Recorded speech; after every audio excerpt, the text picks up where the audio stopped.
আমার কলকাতা কিচেনে তোমাদের সবাইকে স্বাগতম। তো আজ আমি আমার কিচেনে বানাতে চলেছি আলুর পরোটা। আলুর পরোটা বানানোর জন্য আমার কি লাগছে আসো দেখেন। তো আলুর পরোটা বানানোর জন্য আমি এখানে একটু আলু সেদ্ধ করে রেখেছি, আর এখানে পেঁয়াজ কুচি করেছি,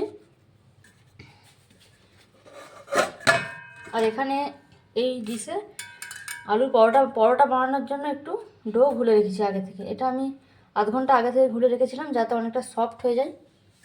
তো আমি এই ডোটা এখন একটু ঢাকা দিয়ে রেখে দেবো যাতে শক্ত না হয়ে যায়।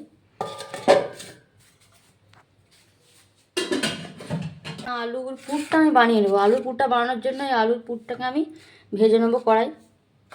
আলুটাকে আমি ভেজে নেবো কড়াই ভালো করে, তার জন্য পেঁয়াজ কুচি নিয়েছি। চলো দেখার ভাজা। তো ফ্রেন্ডস, আমি আলুর পরোটা বানানোর জন্য আলুর পুরটা প্রথমে এখানে ভেজে নিচ্ছি কড়াতে। তো আলুর পুরটা ভেজে নেওয়ার জন্য আমি কড়াতে প্রথমে একটু সরষের তেল দিয়ে দিয়েছি। এবার আমি এই তেলে দিয়ে দেবো, প্রথমে দিয়ে দেবো একটু 5 ফোড়ন। তেলটাকে ভালোভাবে গরম হয়ে যাক ফ্রেন্ডস, তারপর 5 ফোড়নটা আমি দিই।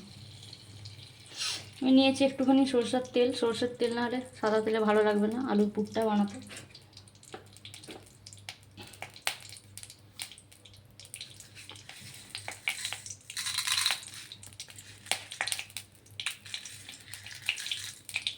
তো আমি এতে দিয়ে দিচ্ছি একটু 5 ফোড়ন, সামান্য 5 ফোড়ন দিয়ে দিলাম। তো 5 ফোড়নটা একটু লাল হয়ে যাক।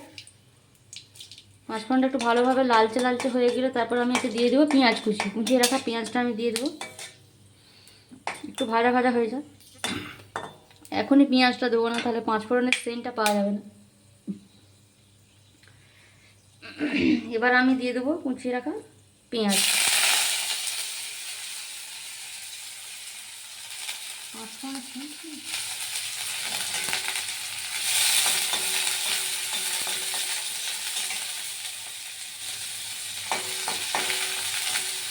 এবার আমি দিয়ে দিচ্ছি এতে কুচিয়ে রাখা পেঁয়াজটা একটু ভালোভাবে ভেজে নেবো।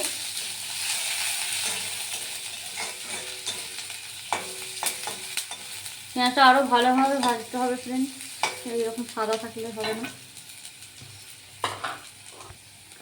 তো পেঁয়াজটা আমার ভাজা হয়ে গেছে। এবার আমি এই আলুটা দিয়ে দিচ্ছি, সেদ্ধ করে রাখা আলুটা আমি দিয়ে দিলাম পুরোটাই। তো আলু দেওয়ার পর এবার আমি সব মশলা একে একে দিয়ে দেবো। তো আলু দেওয়ার পর আমি গ্যাসের ফ্লেমটা একটু কমিয়ে দিই, হাই হিটে থাকলে পুড়ে যাওয়ার সম্ভাবনা আছে। তো আমি একটু লবণ দিয়ে দিচ্ছি 1 চামচের মতো। এই চামচের 1 চামচ লবণ,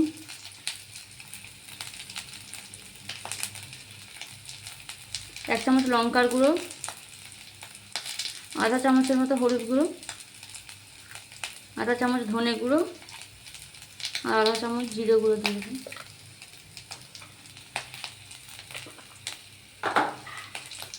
তো সব উপকরণ দেওয়ার পর আমি এবার আলুটাকে ভালোভাবে মশলার সাথে মিক্স করে নিচ্ছি। ভালোভাবে সমস্ত মশলার সাথে যাতে আলুটা মিক্স হয়ে যায় সেই জন্য আমি। তো ফ্রেন্ডস, আমার এখানে আলুর পুরটা কমপ্লিট হয়ে গেছে। ভালোভাবে আলুর পুরটা আমার ভাজা হয়ে গেছে। এবার আমি এই আলুর পুরটা এই ডিশে তুলে নিচ্ছি। দেখতেই পাচ্ছেন বন্ধুরা আমার আলুর পুরটা কত সুন্দরভাবে ভাজা হয়ে গেছে। এবার আমি এটা একটু ঠান্ডা করে নেব, একটু ঠান্ডা করে।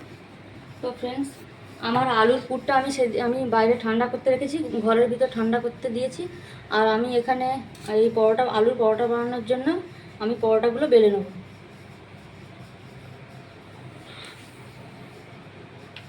তো আলুর পরোটা বানানোর জন্য আমি এখানে একটু তেল দিয়ে দিয়েছি বেলনিতে আমি তেল দিয়ে এবার আমি একটু টিপে নিচ্ছি।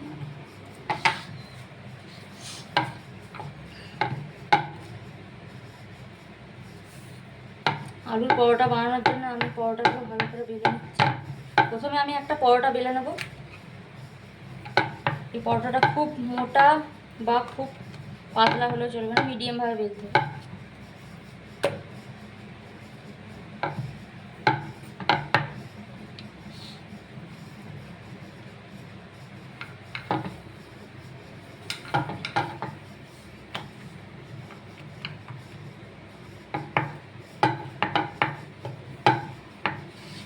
ফ্রেন্ডস, আমি এবার আলুর পুরটা এই পরোটায় দিয়ে দেবো।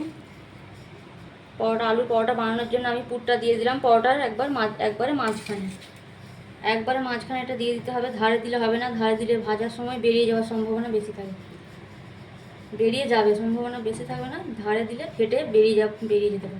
তো মাঝখানে দিবেন, দেওয়ার চেষ্টা করুন।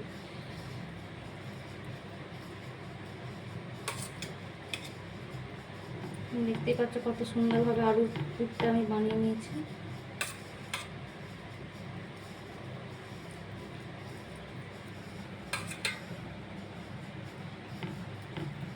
এবার আমি এই চামচের পিছনে করে চেপে চেপে পুরো রুটিতে এটা মাখিয়ে নেব।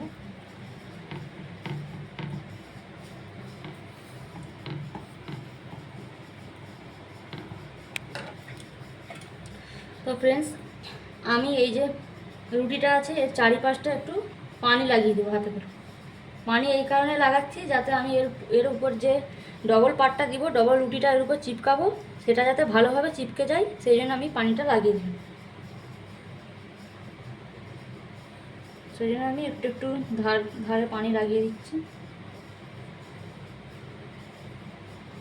দেখতেই পাচ্ছ, ব্যাস পানি লাগানো হয়ে গেল। এবার আমি এর উপরে পাটটা হতে বসিয়ে দিচ্ছি।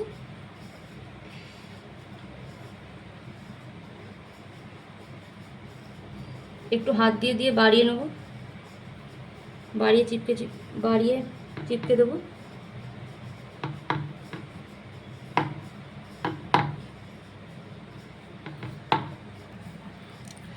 তো বন্ধুরা দেখতে পাচ্ছ এই পরোটার ধারে পানি লাগানোর পর এটা কত সুন্দরভাবে চিপকে গেছে, কোথা থেকেও ছাড়ছে না, কোনো জায়গা থেকে একটু ছেড়ে যায়নি। এবার আমি এটাকে ঘুরিয়ে আর একবার ভালো করে বেলে নেব, যাতে ভিতরের পুরটা চারপাশে লেগে যায়।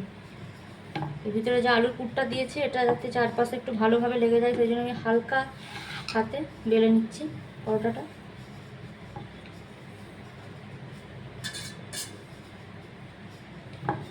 ব্যাস আমার পরোটা বেলা হয়ে গেছে। এবার আমি চলো পরোটাটা ভাজতে চাপিয়ে দেবো। দেখতে পাচ্ছ কত সুন্দরভাবে লেগে গেছে পুরো পুরটা। তো আমি একটা পাত্রে তুলে নিচ্ছি এই পরোটাটা ভাজার জন্য। তো আমি পরোটা ভাজার জন্য পরোটাটা কড়াতে বসিয়ে দিলাম।